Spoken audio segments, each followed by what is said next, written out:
శుక్లాంబరధరం విష్ణుం శశివర్ణం చతుర్భుజం ప్రసన్నవదనం ధ్యాయేత్ సర్వవిఘ్నోపశాంతయే. ఓం గం గణపతయే నమః. ఓం శ్రీమాత్రే నమః. ఓం శ్రీ గురుభ్యో నమః. ఓం మహాసరస్వత్యై నమో నమః. ఆది ఆస్థాలను చూస్తున్నటువంటి మీ అందరికీ పేరు పేరున నా హృదయపూర్వక నమస్కారాలు. అలాగే విదేశాల్లో కూడా నివసిస్తూ నాకు తరచూ ఫోన్ చేస్తున్నటువంటి మీ అందరికీ కూడా పేరు పేరున నా హృదయపూర్వక నమస్కారాలు. ఇప్పుడు మనం 1 ఏప్రిల్ నుండి 30th ఏప్రిల్ 2026 వరకు కూడా 12 రాశుల వారికి ఎలా ఉండబోతుందో తెలుసుకుందాం. దానికంటే ముందర గ్రహాలు ఏ భావాలు ఉన్నాయి, అంటే ఏ రాశుల్లో ఉన్నాయి తెలుసుకుందామండి. మేషరాశిలో రవి, బుధ. రవి అంటే ఎగ్జాల్టేషన్ ఉంటాడండి. ఆయన 3 degrees దగ్గర పరమోచ్చలో ఉంటాడు. 14వ తారీఖున మాత్రమే మేషరాశిలోకి వచ్చాడు. ఉచ్చస్థితి రవి. శుక్రుడు కూడా ఉన్నాడు. అంటే రవి శుక్రుడు, బుధుడు 30th నుంచి ఆయన వచ్చేస్తాడు మేషరాశిలోకి. వృషభ రాశిలో శుక్రుడు 19th నుంచి మారుతున్నాడండి. వృషభ రాశిలో 19th నుంచి ఉంటాడు. గురుడు మిథున రాశిలోను, సింహరాశిలో కేతువు, కుంభరాశిలో కుజ, బుధ, రాహువులు, మీనరాశిలో బుధుడు కూడా 11th నుంచి మీనరాశిలోకి వచ్చేస్తున్నాడు. రవి శని కుజ బుధులు, రవి శని కుజ బుధులు మీనరాశిలో ఉంటారు. సరే, ఇదొకటండి. ఇంకోటి ఏంటంటే రాహుకేతుల మధ్యలోనే ప్లానెట్స్ అన్నీ ఉండిపోయాయి ఎక్సెప్ట్ చంద్రుడు. దీన్ని కాలసర్పదోషము అంటాం. ఈ కాలసర్పదోషం అనేది ఇండివిజువల్ పర్సన్స్ మీద, జాతకాల మీద కొద్దిగా ప్రభావం తక్కువగా ఉంటుంది. దేశ రాజకీయ నాయకుల మీద, దేశాల మీద, రాష్ట్రాల మీద ఈ రాహుకేతుల ప్రభావము కొద్దిగా ఎక్కువగా ఉంటుంది. దీన్ని సవ్యకాల సర్పదోషము అంటాం. ఎందుకంటే రాహు దగ్గర నుండి కేతువు వరకు కూడా గ్రహాలు ఉండిపోయాయి కాబట్టి. సో సవ్యకాల సర్పదోషం. సరే, పక్కన పెడదామండి. దానికి ఏం రెమెడీస్ చేసుకోవాలో అన్నీ మనం చెప్పుకుందాము. కన్యారాశి వారికి 4 గ్రహాలు మీ రాశిని చూస్తున్నాయండి. కొద్దిగా ఏదో కోల్పోయిన వారిలాగా, ఏదో సాధించలేము అన్నట్టుగా, ఏదో బాధపడుతూ చిన్న చిన్న ప్రాబ్లమ్స్ని క్రియేట్ చేస్తారు. మనసులో బాధపడుతుంటారు ఏదైనా సరే. ఎందుకంటే శని, కుజ, రవిలు, బుధుడితో 4 గ్రహాలు పాపులు మీ లగ్నాన్ని, మీ రాశిని చూడడం వల్ల సాటిస్ఫాక్షన్ అవ్వలేకపోతూ ఉంటారు. ప్రతి విషయంలో సాటిస్ఫాక్షన్ అవ్వరు. ఏదో వెళ్తుంటుంది మీకు. కానీ ధన ప్రాప్తి బ్రహ్మాండంగా ఉంటుంది. మీకు వద్దురా బాబు అయినా కూడా ధనం కలుగుతూ ఉంటుంది. చక్కటి భోజన వసతులు కలుగుతూ ఉంటాయి మీకు. కుటుంబంలో సౌఖ్యం, బంధు ప్రీతి, బంధువులు మీరు కావాలని కోరుకుంటూ ఉంటారు. మీ తోబుట్టువులు మీరు కోరుకుంటూ ఉంటారు. అలాగే ఎక్కడికి వెళ్ళినా అక్కడ మీకు చక్కటి భోజన వసతులు బ్రహ్మాండంగా ఉంటాయి. విద్యలో బాగా రాణిస్తారు. ఆభరణ ప్రాప్తి కలుగుతుంది మీకు. అలాగే సాహిత్య రంగంలో కూడా మీరు బాగా నిష్ణాతులుగా ఉంటారు. చదువులో ఎటువంటి ఆటంకాలు లేకుండా నిరాటంకంగా కొనసాగిస్తూ ఉంటారు. పరీక్షలు పాస్ అయిపోతుంటారు. మీరు అనుకున్న యూనివర్సిటీస్లో, మీకు కాలేజీలో కానీ యూనివర్సిటీస్లో కానీ సీట్లు వస్తూ ఉంటాయి. అంతేకాకుండా వేదశాస్త్ర విద్య కూడా మీరు బాగా రావడానికి అవకాశం ఉంది. ఎందుకు వేదశాస్త్ర విద్య అని మీరు అడుగుతారు. అంటే 4th భావాన్ని గురువు చూడడం వల్ల, 4th హౌస్ లార్డ్ అవ్వడం వల్ల వేదశాస్త్ర విద్య బాగా వస్తుంది. ఇది రీజన్. సరేనండి. మరి మ్యూజిక్ రంగంలో బ్రహ్మాండంగా ఉంటారు. అలా అనర్గళంగా మ్యూజిక్ వస్తూనే ఉంటుంది. రైతులకు బాగుంటూ ఉంటుంది. వాహనాలు, గృహాలు అనేక రకాలుగా సుఖపడ్డము మీకు ఉంటుంది. సంతానం వలన మీకు అదృష్టం కలిగి తీరుతుంది. సంతానం అంటే పంచమ స్థానాన్ని మీకు శని అవ్వడం వల్ల, సప్తమ స్థానంలో ఉండడం వలన కొద్దిగా మీ సంతానం వల్ల చిన్న చిన్న ప్రాబ్లమ్స్ ఉన్నప్పటికీ వాళ్ళ డెవలప్మెంట్స్ ఉంటాయి. 6వ భావంలో ఒక్క రాహు ఒక్కడే ఉన్నాడండి. కుజుడు, బుధుడు కూడా మారిపోతున్నారు సప్తమంలోకి. సో మారిపోవడం వల్ల 6వ భావంలో రాహు ఒక్కడే మీకు చక్కగా మంచి యోగాన్ని, ధనప్రాప్తిని, అదృష్టాన్ని, కష్టపడి పనిచేసే తత్వాన్ని, యోగాన్ని ఇస్తాడు. విదేశ పర్యటన చేయడము, సంపూర్ణమైన ఆరోగ్యవంతులుగా చేయడము, శత్రు భయం లేకుండా, రుణ భయాలు లేకుండా, రోగాల వల్ల వచ్చే భయాలు లేకుండా కాపాడుతాడు రాహు. ఒక్కడు రాహు చాలండి. ఒంటరి రాహు చాలు. కుంభరాశిలో ఉన్నాడు. అద్భుతం. కానీ సప్తమ స్థానంలో శని, రవి, కుజ, బుధులు. తప్పు కదా. సప్తమ స్థానం అనేది ఇంతలా ఉండకూడదు. భర్తకి అంటే భార్య గారికి ఇబ్బందే. సపోజ్ మీ భర్త గారికి కానీ, భార్య గారికి కానీ ఆపరేషన్స్, దెబ్బలు తగలడమో, కరెంటు షాకులో, వాహనాల మీద పడిపోవడమో లేదా మొత్తం చిన్న చిన్న దెబ్బలు మాత్రము జరగడానికి అవకాశాలు ఉన్నాయి. సో వాటి నుంచి ఎలా పరిష్కార మార్గాలు చెప్పుకుందాం. ఏముందండి, సుబ్రహ్మణ్యేశ్వర స్వామి కళ్యాణం చేయించుకోవడము, వెంకటేశ్వర స్వామి ఆరాధన వల్ల ఖచ్చితంగా ప్రభావాలు తప్పుతాయి. సప్తమ స్థానంలో రఘుబుధుల వలన కూడా వివాహాది వేడుకలు కూడా ఆలస్యం అయిపోతుంటాయి. కానీ కొన్ని సంబంధాలు వస్తూ ఉంటాయి. శని కుజుల వలన ఆలస్య వివాహం జరుగుతుంది.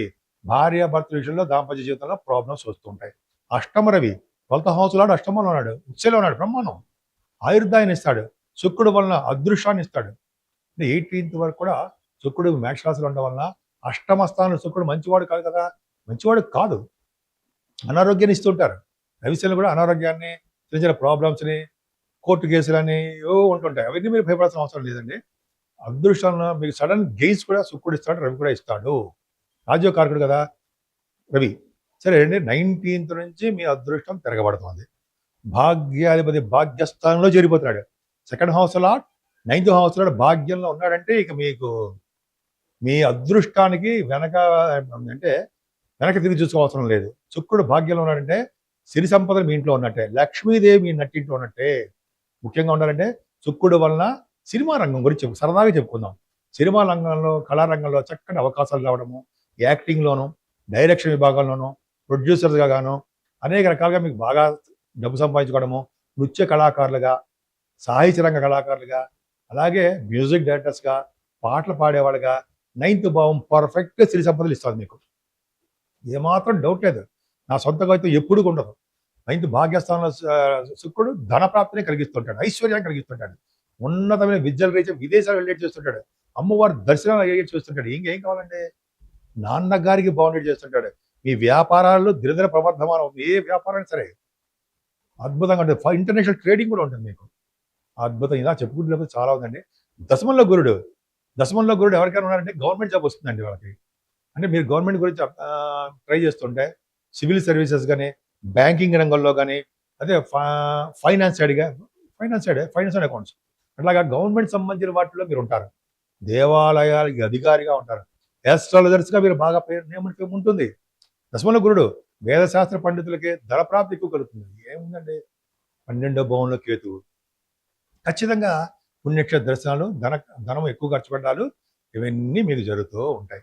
ఏదేమైనా ఒక్క సప్తమ స్థానం ఒక్కటే ప్రాబ్లం మీకు, మిగతాదంతా ఎక్సలెంట్.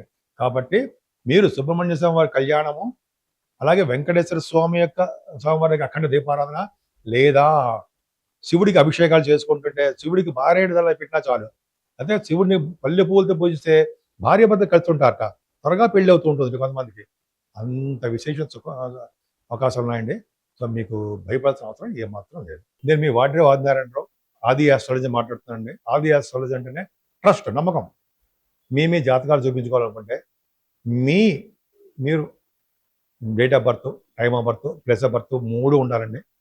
ఉంటే మనకి మీకు ఏ ప్రాబ్లమ్స్ ఉన్న జాతకాల్లో ఖచ్చితంగా రెమెడీస్ మనం చేయొచ్చు. కరెక్ట్గా ప్రిడిక్షన్ కూడా ఇవ్వడానికి అవకాశాలు ఉన్నాయి. అంతేకాకుండా మీ వాస్తు సంబంధించిన విషయాల్లో కూడా నీకు ఏమాత్రం ప్రాబ్లమ్స్ ఉన్నా తప్పకుండా నేను సలహాలు ఇస్తానండి, ఖచ్చితంగా బాగుంటుంది. ఇప్పుడు మనం రెమెడీస్ గురించి మాట్లాడుకుందామండి. 12 రాసుల వారికి కుజశనుల వల్లనే ప్రాబ్లమ్స్ ఉన్నాయి.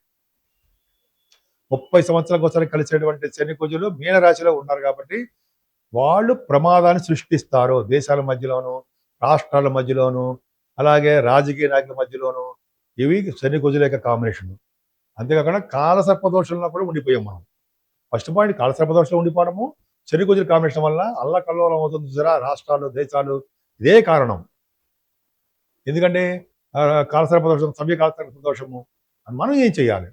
ఏం లేదండి, రాహుకేతులకి పూజ చేయించుకోవడం కంపల్సరీయే. చేయించుకోవడం వల్ల అంటే మనకి మనం వెళ్తుంటాం కదండి, కాలసర్పదోషం కాళహస్తి వెళ్తుంటాం కదా, కాళహస్తిలో కానీ మన ఊళ్ళో కానీ రాహుకేతులకు పూజ చేయించుకోవడం వల్ల శనీశ్వరుడికి 7 వారాల పాటు, ఆ 12 రాసుల వాళ్ళు 7 వారాల పాటు తైలాభిషేకం ఖచ్చితంగా చేయించుకోవాల్సింది. అదొకటి ఇంపార్టెంట్. కుజుడు ప్రభావం కూడా తగ్గాలి, కుజుడు బలం కూడా పెరగాలి. కాబట్టి కుజుడు ప్రభావం ఉండాలంటే స్వామి వారికి, అంటే సుబ్రహ్మణ్యేశ్వర స్వామి వారికి పొట్టలు కనిపిస్తుంది సార్, ఆ పొట్టలు కూడా ఉంటుంది, పావు పొట్టలు. వాటిలో నీళ్లు పోయడము, పాలు పోయడము, నీళ్లు గొప్పకొని వచ్చింది, పాలు పోయడము. అలాగే గుడ్లు మాత్రం వేయకూడదండి. కళ్యాణాలు సుబ్రహ్మణ్యేశ్వర స్వామి వారికి కళ్యాణాలు చేయడము ఖచ్చితంగా చేయడం జరుగుతుందండి.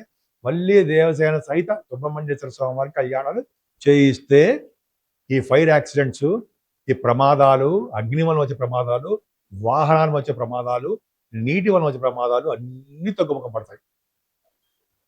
స్వామివారిని మల్లె పువ్వులతో పూజించడం వలన అద్భుతమైన ఫలితాలు ఉంటాయండి. అంతేకాకుండా ఈశ్వరుణ్ణి, శివుడిని ఆయన మల్లెపూలతో పూజిస్తే త్వరగా పెళ్ళిళ్ళు అవుతాయి. అలాగే భార్య భర్త కలిసి ఉంటారు. మారేడు దళాలతో పూజిస్తే ధనప్రాప్తి కలుగుతుంది.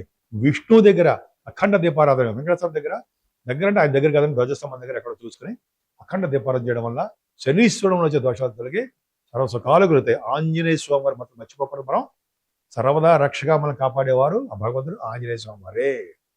మీ అందరికీ పేరు పేరున మీ అందరికి కూడా సంపూర్ణంగా బాగుండాలని, మీ కోరుకున్న వాటిల్లో ఉత్తీర్ణత ఉండాలని, ఐశ్వర్యము, అదృష్టము తోడుగా ఉండాలని, వాటన్నిటితో పాటు సంపూర్ణమైన ఆరోగ్యవంతులుగా ఉండాలని, మీరు అందరూ ఉంటారని కూడా, ఆ భగవంతుడికి ఆశీస్సులతో మనందరం ఉండాలని కూడా నేను మనస్ఫూర్తిగా కోరుకుంటున్నాను.